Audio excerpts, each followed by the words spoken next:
Asmi, memang sanksi pidana sudah nggak ada gunanya? Ya, sanksi pidana kita sebenarnya diatur di dalam Undang-Undang ITE, Bang Hotman. Ya. Siapapun yang bertransaksi, berkegiatan, yang bermuatan dengan judi, itu diancam dengan pidana maksimal 10 tahun 10 tahun penjara. dan 10 miliar. Ya. Tapi kan tidak diatur juga minimal. Ya. Gitu loh. Padahal kalau kita lihat, apa yang dimainkan oleh Bandar dengan triliun tadi, dan kualitas penegakan hukum kita yang terkadang dalam tanda petik bisa dipermainkan, bagi bandar-bandar itu sangat memudahkan sekali. Bahkan bisa saja orang yang diletakkan di dalam tahanan bukan orang yang sebenarnya melakukan itu. Mereka bisa lakukan barter orang-orang tersebut. Saya kira jadi kembali sebenarnya kita bisa menggunakan penyitaan, Bang Hotman. Jadi dalam pasal 39 KUHP itu kan sebenarnya ruang terhadap barang-barang atau tindakan-tindakan yang berhasil dari hasil kejahatan. Hukum pidana kita kan menyatakan segala bentuk judi adalah larangan pidana. Seharusnya begitu PPATK mendetek, OJK mendetek, gitulah, seharusnya dilakukan penyitaan. Jadi kan nampak tadi yang disita apanya? Ya uang yang tadi blokir. Tapi uangnya kan dikirim ke luar negeri. Ya makanya kita harus kemana harus masuk kan, harus masuk ke ada yang rekeningnya digunakan rekening dalam negeri. Kan direkrut tuh pemain-pemain judinya, mereka anak-anak itu atau katakanlah pemuda-pemuda itu ATM-nya dari Bank Indonesia, rekeningnya dari orang Indonesia. Ini kan kita lihat mana laporan PPATK yang 8.000 atau berapa ribu itu, terus mana laporan OJK terhadap itu. Ini kan harus disandingkan dengan itu, Bang Hotman. Mana data yang katanya uang kita itu uang pinjol sampai berapa satu tahun kira-kira? Pinjol kita aja di tahun pertama saja itu catatan OJK itu 66,7. Berapa? 66,7 T OJK sampai Juni kemarin. Apa? Pinjaman pinjol? Pinjaman pinjol. 66, T. Makanya ini PPATK menyatakan satu tahun itu 327. Tangkapan polisi kemarin, Polda hanya berapa 16 miliar dan 500 juta. 16 miliar. Nah, kita kan harus dekatkan data-data itu gitu.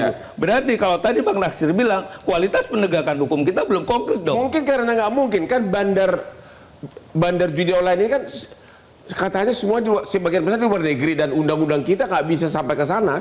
Lah ini yang memang harus kita dorong. Kalau tadi Bang Nasir mudah mengusulkan itu adalah katakanlah bencana nasional, berarti kan perlu gerakan pemberantasan judol. Karena memang kan lagi-lagi kita perlu MLA kan mutual legal assistance untuk itu, bantuan hukum timbal balik. Masalahnya di negara-negara tertentu tadi belum memasukkan judi sebagai peristiwa tindak pidana. Bahkan sah seperti di Kamboja. Sah Kamboja. Jadi mereka merasakan sepanjang itu belum, berarti kan ada duduk barengnya kepemimpinan untuk memikirkan bagaimana mungkin resapannya 327 T, resapannya ini kan mengganggu perekonomian nasional, Bang Hotman. UKM kita, peredaran duit, berarti kita nggak bisa punya uang belanja dong. Uang itu diambil semua. Berarti krisis dong, repot nanti Bu Sri Mulyani untuk membiayakan uang-uang negara. Kalau dari murni tindakan represif pidana, menurut Anda tidak mungkin? Tidak efektif. Harusnya itu tadi sita semuanya. Jadi mereka nanti dibuktikan dengan pembuktian terbalik.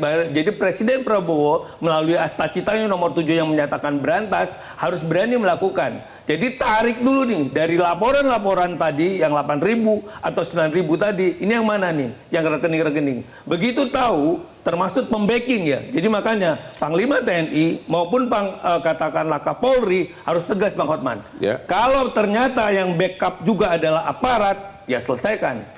Ini yang memang juga harus kita tegas, sapunya harus bersih. Karena tapi katanya bisnis online itu benar-benar bandarnya di luar negeri, langsung main elektronik begini, jadi nggak akan ketahuan siapa bandarnya. Ini kan nggak bisa diakses. Ini pisau bermata dua sebelum kita didekatkan. Jangan-jangan itu adalah buang badan saja. Makanya tadi didekatkan dengan laporan tadi. Dari laporan 8.000 dan 9.000, OJK terima, PPATK terima. Yang mana nih data yang benar-benar sebenarnya mengalir keluar? Jadi menurut Anda, apa yang kurang sehingga bisnis online malah makin membabi buta? Keseriusan. Jadi tim Satgas bukan gagah-gagahan. Tim Satgas yang dibentuk 20 bukan hanya sekedar nakut-nakuti nama, tapi kualitas penegakan hukumnya clear.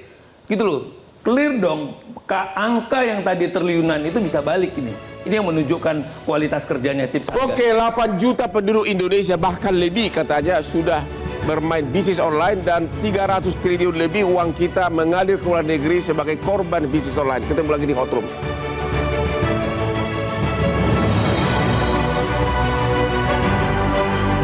Jelajahi cara baru mendapatkan informasi. Download Metro TV Extend sekarang.